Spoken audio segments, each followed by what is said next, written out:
Hi friends, আজকে যে রান্নাটা করব সেটা হচ্ছে অনেকেই পেঁপে খেতে চান না।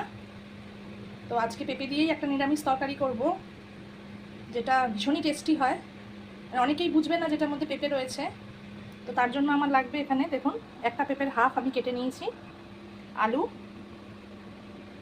কুমড়ো, বরবটি, প্রত্যেকটাই কিন্তু same size and same quantity হবে, কোনোটা বেশি না বা কোনোটা কম না। কড়াই তেল দিয়ে দিয়েছি, এখানে ফোড়নে যাবে 5 ফোড়ন আর শুকনো লঙ্কা।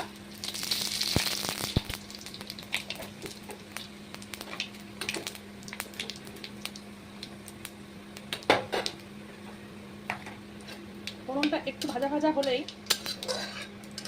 হয়ে গেছে আমার ফোড়নটা ভাজা। পেঁপেটা দিয়ে দেবো।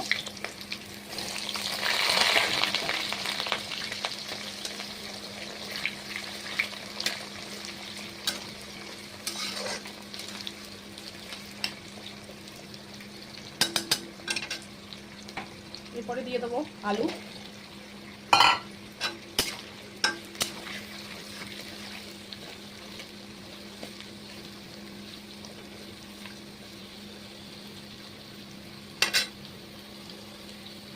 তারপর দেবো বরবটি। কুমড়োটা আমি এখন দেবো না, কুমড়োটা একটু পরে দেবো। কুমড়ো কিন্তু খুব তাড়াতাড়ি নরম হয়ে যায়, কুমড়ো এখন আমি দেবো না, ওই জন্য একটু পরে কুমড়ো দেবো। তো আমি এবার ঢেকে দেবো। সবজিটা একটু নরম হয়ে আসলে তারপর কুমড়োটা আমি এর মধ্যে দেবো।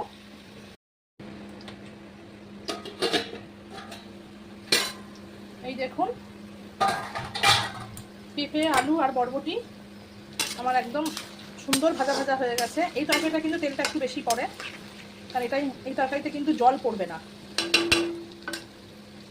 এবার আমি দিয়ে দেবো 4টে কাঁচা লঙ্কা, আর দেবো একদম মিষ্টি কুমড়ো। দেখেছেন কুমড়োটা কিন্তু ভীষণ ভালো, এরকম লাল কুমড়ো মিষ্টি, মানে এত ভালো কুমড়ো বাজারে চট করে পাওয়া যায় না। আমিও এরকম কুমড়ো পেয়েছি অনেক দিন পর।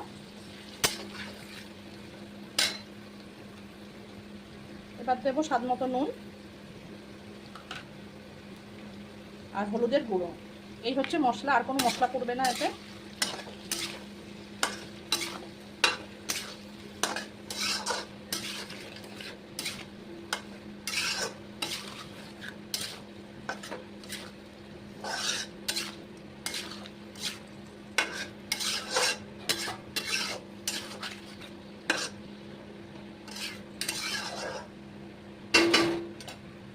এটাকে আবার ঢেকে দেবো। এবার দেখে নেব হয়ে গেছে আমার এই সবজি। এটা কিন্তু আপনারা রুটি, পরোটা, ভাত সবের সঙ্গে খেতে পারবেন, ভীষণ টেস্টি হয় তরকারিটা। আমার আলু, পেঁপে, বরবটি আর কুমড়ো সবই কিন্তু নরম হয়ে গেছে। এবার দিয়ে দেবো এর মধ্যে চিনি। এই তরকারিতে কিন্তু একটু চিনি পড়ে।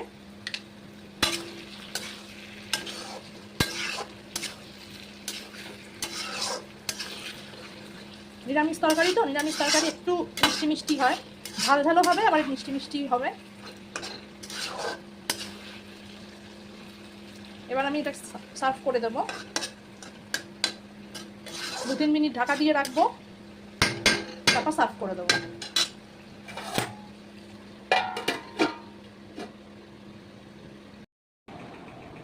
আমার এখানে সবজি হয়ে গেছে, পেঁপের মিক্স সবজি।